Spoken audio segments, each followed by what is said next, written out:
When the weather turns cold in the snowy north, thoughts turn to sunny destinations. And that's how we ended up chartering a Lagoon 380 catamaran for 8 days of fun in the British Virgin Islands. Excellent, excellent, excellent.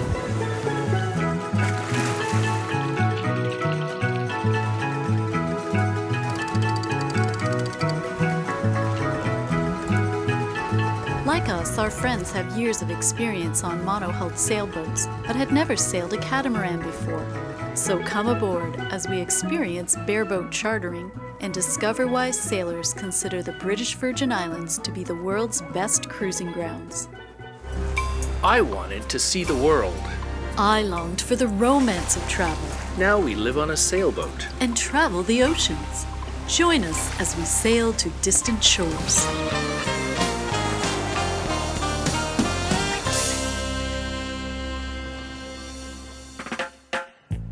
The marina at Nanny Cay on the island of Tortola is the base for the Catamaran Company, from whom we have chartered this Lagoon 380 catamaran for 1 week of sailing in the British Virgin Islands.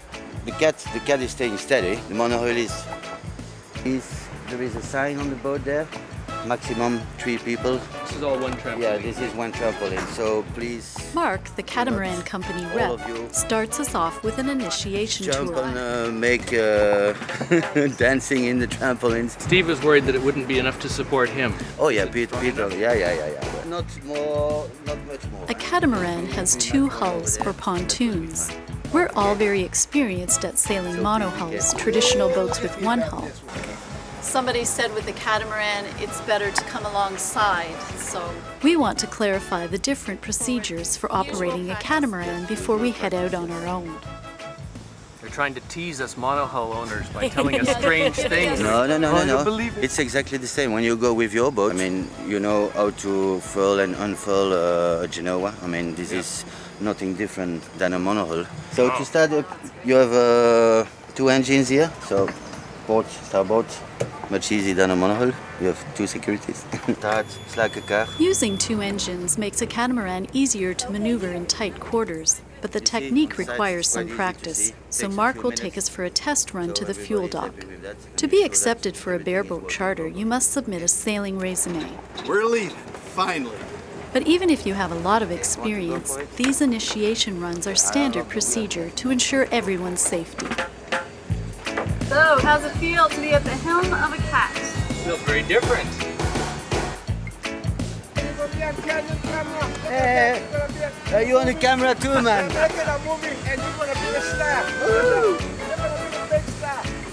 I'm an old rock star, you know that. Mark's a lot of fun. We're really sorry we have to drop him off. You need to feel it, you know? Well, I'm steering on the engines. So I gotta make a turn, so we're going pretty slow. So, that's nice. But we're steering with the wheel right now, but we're gonna come in. So it really is steering fine with the rudders, because we're going over 2 knots. Mark explains that even when the boat is going less than 2 knots, it can be easily maneuvered by using the 2 engines, one in forward and one in reverse, separated by the width of the 2 hulls. You just go slowly, nice and slow. Enjoy your vacation. Thank you, sir. Thank you. And we are off. Hey! Jan, you gotta try this. This is wow. So, Steve, what are you looking forward to this week? Just 1 week of fun and enjoyment. That is all.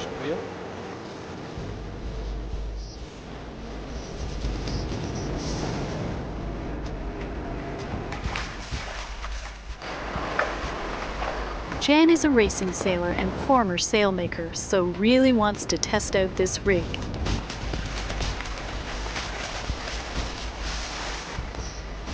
So, Dan, how is it sailing the cat? Stop it. Put a proper sailing over it.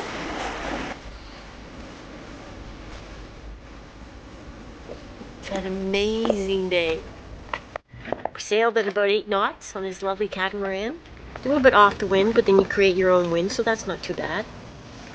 Found that it wasn't hard to tack, and that it does sail really, really nice. Steve, what's your speed now? 8-1. Excellent, excellent, excellent. We are cooking with gas here. This boat is just so much fun. faster than I'm used to sailing. Jan's helping out by telling us all the secret sailmaker tricks for setting the sails right. Beautiful warm day, nice perfect breeze. That's the great thing about the BVIs. Nice channel here where we have just fantastic sailing conditions, it seems, every day. Today we've got sort of 17, 15 to 18 knots. According to this, 13 knots now seems about right. Just fantastic. As always, out of the east. So it's easy to plan where you're going. And just, you can see everyone's out here enjoying the day sailing. The British Virgin Islands, or BVI, is a British overseas territory in the Caribbean, located east of Puerto Rico and the U.S. Virgin Islands. The territory is comprised of about 60 semi-tropical islands, many of them uninhabited, that encircle the Sir Francis Drake Channel, creating a protected body of water great for sailing and anchoring. Our first anchorage is at Peter Island, where we see a familiar boat. It's Diesel Duck and our Canadian friends Benno and Marlene. We find a spot to anchor, then invite them over to give them a tour of Annie's toy. It's always fun to see how other boats are set up. Double sink, nice. That's a light, isn't it? That's water. Yeah, That's a light. That's a light, go below. The shower is really beautiful. Annie's toy is a Lagoon 380 catamaran, which means she is 38 feet long. She has 2 showers, 1 in each of the 2 pontoons, and 3 cabins with double berths. This is definitely a boat with lots of space for friends.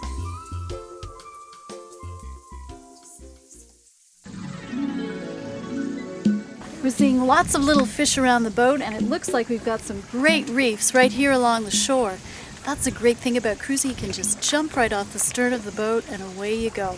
Gotta be careful with the sun though, so we're wearing our t-shirts and body gloves. Let's go. Most charter companies provide masks and fins for their guests, but we brought our own to ensure a good fit. The snorkeling is great, and so is the scuba diving. The dive operators will come right to your boat and pick you up, but you must show your dive certification. Snorkeling, however, is open to everyone.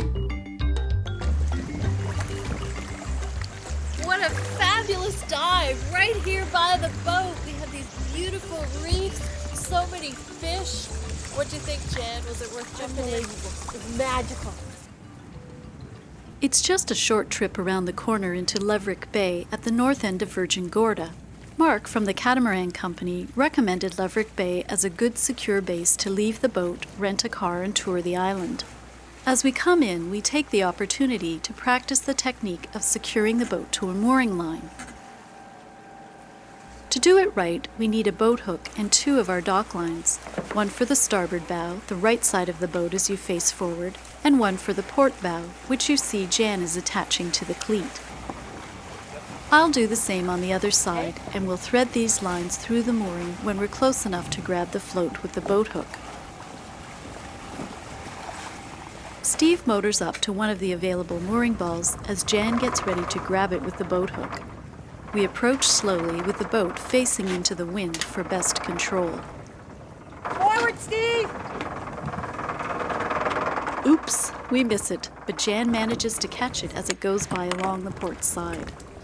The mooring ball is attached to a sturdy mooring line which runs down to a heavy block of concrete on the sea bottom, which acts as an anchor. Forward, Steve! Get ready to get that on something.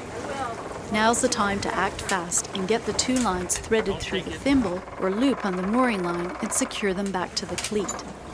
The 2 bow lines are needed on a catamaran to make a bridle since the boat is so wide.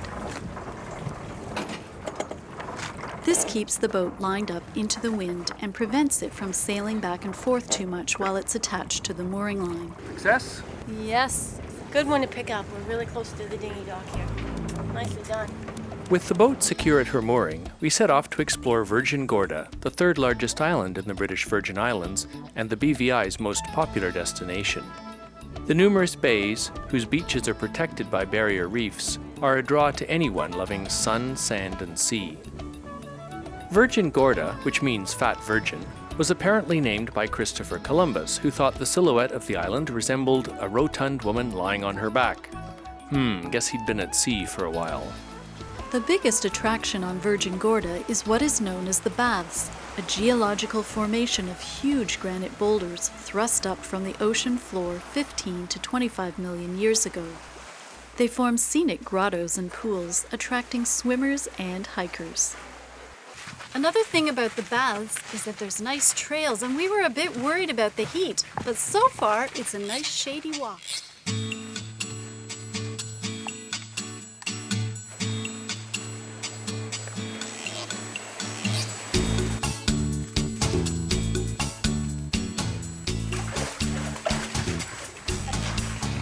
Come into more cool grottos and then out to a beach.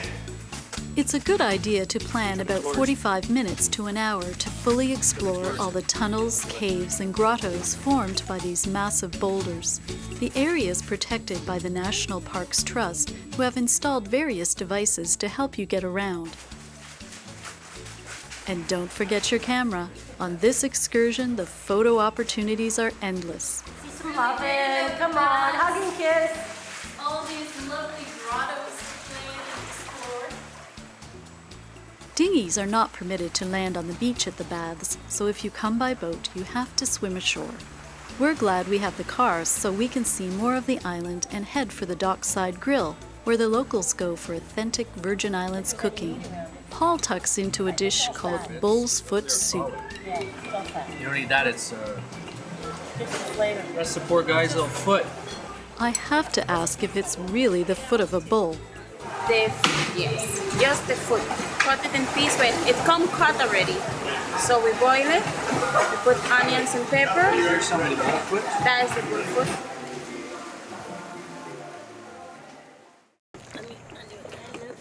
Lobster dinner tonight. Fresh lobster. Fresh mahi-mahi. We're all set.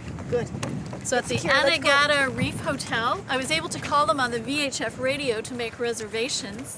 They gave me the whole menu and we chose what we wanted, and now we're going to enjoy a nice meal out. The majority of tourists visiting the BVI come by boat, so many services can be arranged by VHF radio.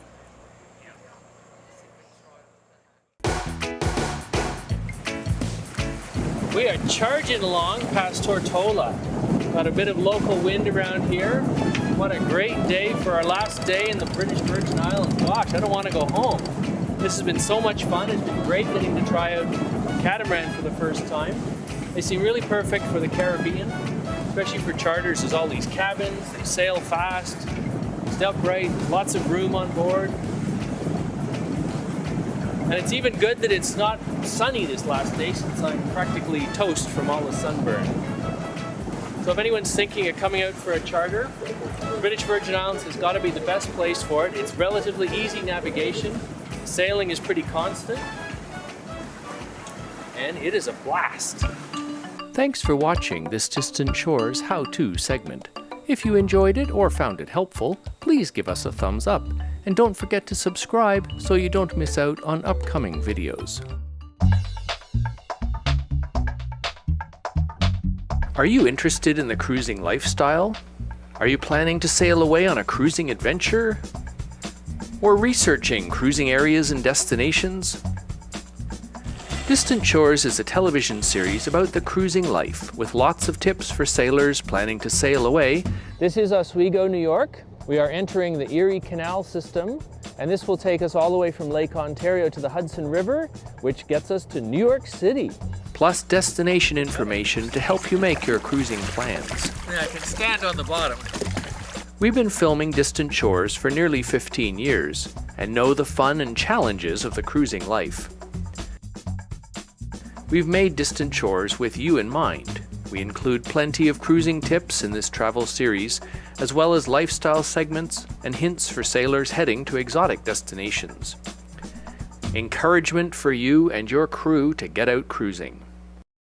Destinations include the Intracoastal Waterway, the Bahamas, Caribbean, the Mediterranean, Scandinavia, transatlantic passage making, the French canals, and more.